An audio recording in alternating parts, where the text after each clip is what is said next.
Hi, my name is Holly Baglio, and this is part 3 of the Monastery. One night, when the programmer had brought me home and put me back in the house, put me back in my normal life, he had left. And I was in bed, tossing and turning, and I could not stop thinking about the other children who were still up at the monastery.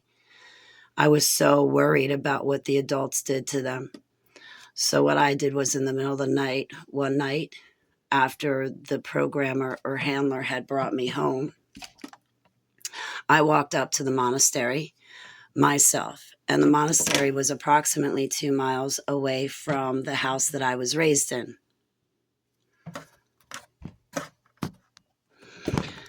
I apologize. I feel like I'm overheating as I tell my story. Please excuse me. So one night after the programmer had brought me home, things did not set right. So I went back. The monastery was approximately 2 miles away from the house that I was raised and spent the first 28 or 29 years of my life in. I think 29 years. I loved it. I loved my home that I grew up in on White Neck Road in Fort Hills, but it's no longer there. It was torn down and a development stands in place of it. But I hiked back in the middle of the night and I made it to the monastery and I made it to where some of the children were. And I got them. I brought them out of the monastery and it was cold out.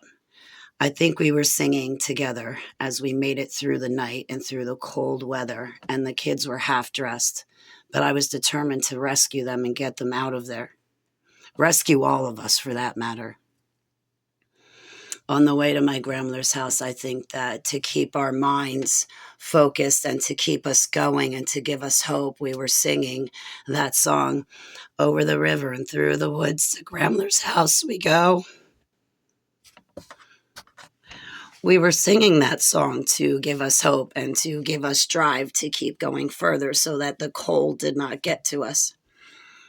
And we made it to my grandmother's house. And when we got there, of course, my grandmother called for help, but all of a sudden it seemed like my grandmother had gone into some hypnosis or some trance while she was on the phone. And immediately she began cooking eggs and food for me and the other kids.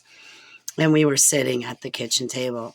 I think there were about 5 of us, with me included, maybe 6 of us. And we were little. And my grandmother was cooking breakfast for us. And we were eating and we were warming up. And then all of a sudden, a knock came at the door. And it was a programmer. It was a woman. I believe she had light brown hair to blonde hair.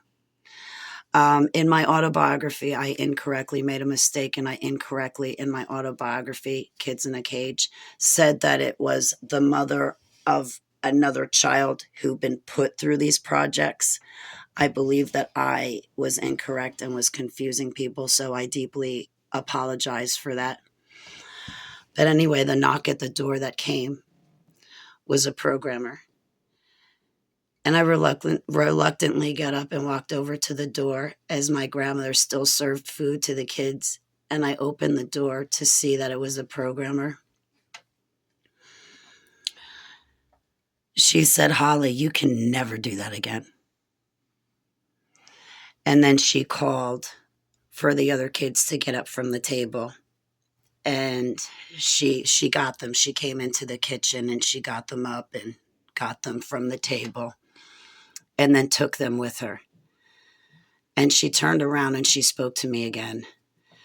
And I cannot remember what she said, but she gave me a stern warning. And the way she looked at me, any other programmer would have beaten me to death, or at least beaten me within inches of my life.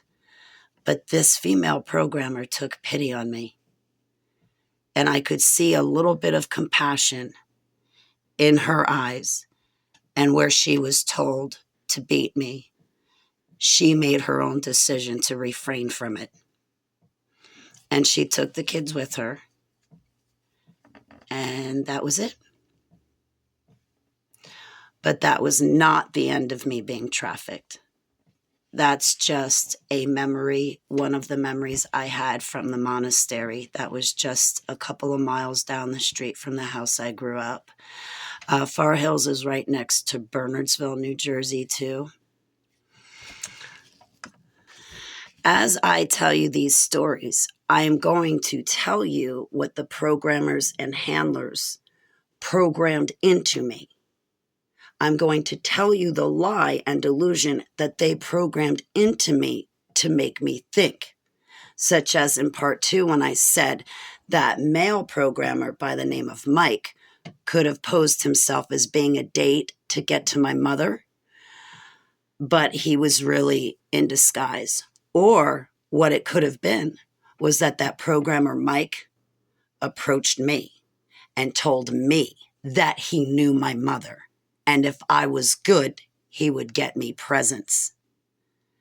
So that's the mind control. That's the lie and delusion that these predators use to kidnap kids, to get a hold of them, to control them. Thank you so much for your time. I implore you to test all spirits and go before Heavenly Abba, talk to him, and get confirmations. And also I pray against any incoming retaliation attacks or demonic attacks, as well as demonic oppression, because we're talking about tough topics such as kids in a cage. Thank you so much for your time. Yehusha Baraks. Shalom.